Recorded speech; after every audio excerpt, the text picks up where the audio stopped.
आगे बढ़ते हैं और हम यहाँ पर बात अब यहाँ पर अतुल जी से कर लेते हैं। अतुल जी, पहले तो खाने के तेलों के बारे में, क्योंकि यहाँ पर नेशनल पाम ऑयल मिशन की बात अब हम बहुत सालों से लगातार करते रहे हैं।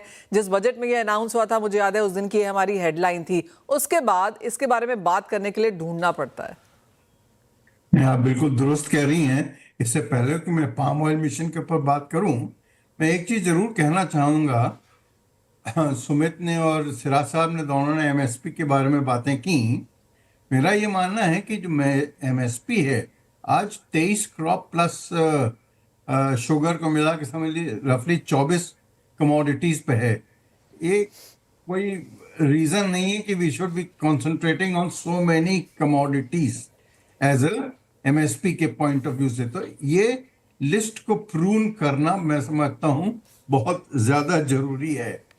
और दूसरी एक बात यह है कि देखिए आज दुनिया इनवर्ड लुकिंग होती जा रही है, चाहे वो ट्रम्प इफेक्ट बोलिए या कुछ भी बोलिए, तो globalisation is going on to the back seat.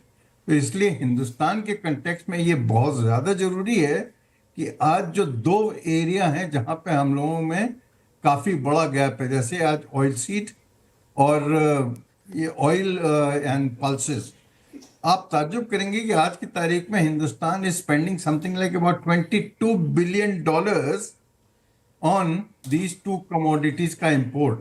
तो जो आपने पाम ऑयल की बात की, मेरा तो ये मानना है कि अगर इस सेक्टर को, ऑयल सीड और पल्सेस को सही मायने में तवज्जो देनी है तो एक चैंपियन अपॉइंट होना बहुत ज़्यादा जरूरी है। क्योंकि आज आप देखिए, सिराज साहब भी एग्रीकल्चर सेक्रेटरी थे, तो एग्रीकल्चर तो चाहेगा कि किसानों को बहुत अच्छा दाम मिले, और कंज्यूमर अफेयर्स वाले चाहेंगे कि कंज्यूमर को बहुत नीचा दाम मिले। So you need a champion who can balance the two. And एक चीज और बहुत ज्यादा जरूरी है कि वो जो चैंपियन हो उसकी पहुंच प्राइम मिनिस्टर और होम मिनिस्टर दोनों तक का हो, तो मैं समझता हूं हिंदुस्तान में पॉलिसीज को डायरेक्शन सही मायने में मिल सकता है। और जो आज हम लोगों ने जिस तरह से इसको नजरअंदाज किया हुआ है, it is something which is coming home to roost. आज वरना 16 मिलियन टन हम लोग तेल इंपोर्ट कर रहे हैं और आज 6-7 मिलियन टन पल्सेस इंपोर्ट कर रहे हैं। कहीं ना कहीं हम लोग को इसकी तरफ सीरियस तवज्जो देना चाहिए, और मैं चाहूंगा कि इस बजट में उसके ऊपर कुछ डेफिनेट वो आए, स्टेटमेंट्स आए, और वो आने वाले सालों में क्रियान्वित भी हों। हाँ जी, हाँ, वो सबसे ज़्यादा इम्पोर्टेंट है। आत्मनिर्भरता की बात जैसे आपने की Atul ji, another word to it, वो भी हमने यहाँ पर कॉन्वर्सेशंस एंड स्टेटमेंट्स बहुत आते हुए देखी हैं। ऑन ग्राउंड या ऑन एग्जीक्यूशन अगेन एक यहाँ पर एक कंसर्न है। ये तो खाने के तेलों की बात हुई और आपने पल्सेस का भी यहाँ पर जिक्र किया, लेकिन एथनॉल, चीनी एक और थोड़ा सा पेन पॉइंट के तौर पर 2025 में निकल के आया। डेफिनेटली मेरा तो ये मानना है कि शुगर को अब ये शुगर सेक्टर नहीं बोलना चाहिए, इसको एनर्जी सेक्टर डिक्लेयर कर देना चाहिए, जिससे कि एटलीस्ट जो एनर्जी में जो एथनॉल का डाइवर्जन था वो प्रॉपर होता रहे। आप ताज्जुब करेंगे कि आज बेसिस क्या नाम ये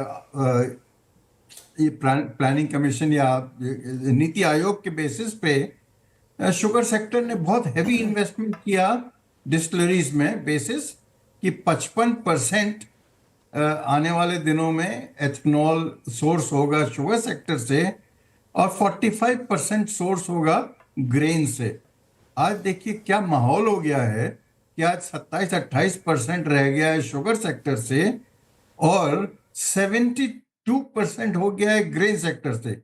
अब उस ग्रेन सेक्टर को एनकरेज करने का एक और मैं खामियाजा बताता हूं क्या हो रहा है कि जो पल्सेस का एरिया है जिसकी कि हिंदुस्तान को बहुत ज्यादा जरूरत है वो घटता जा रहा है, और मक्का जिस विच इज प्योरली जिसमें हिंदुस्तान आत्मनिर्भर ऑलरेडी था, उसमें जरूरत से ज्यादा इजाफा हो रहा है। तो कहीं ना कहीं इन सब चीजों में मैं समझता हूँ कुछ देखने की जरूरत है। और दूसरा एक और जरूरी बात यह है कि हम लोग ये एमएसपी या ये एफआरपी और एसएपी जिसको कहते हैं कि गन्ने की कीमतें, वो तो एक तरफा बढ़ाते जाते हैं, बट उसके सामने मिनिमम सेलिंग प्राइस या एथनॉल का प्राइस रिवीजन और एथनॉल का क्वांटिटेटिव रिवीजन उसकी तरफ तवज्जो नहीं देते हैं। तो कहीं ना कहीं मैं समझता हूँ शुगर सेक्टर फील्स निग्लेक्टेड। तो वो भी मैं चाहूंगा कि इस बजट में कुछ न कुछ उसके ऊपर गवर्नमेंट का, और लेट अस नॉट फॉरगेट कि आज की तारीख में 5 करोड़ किसान इससे एसोसिएटेड है, तो ये भी बहुत जरूरी है।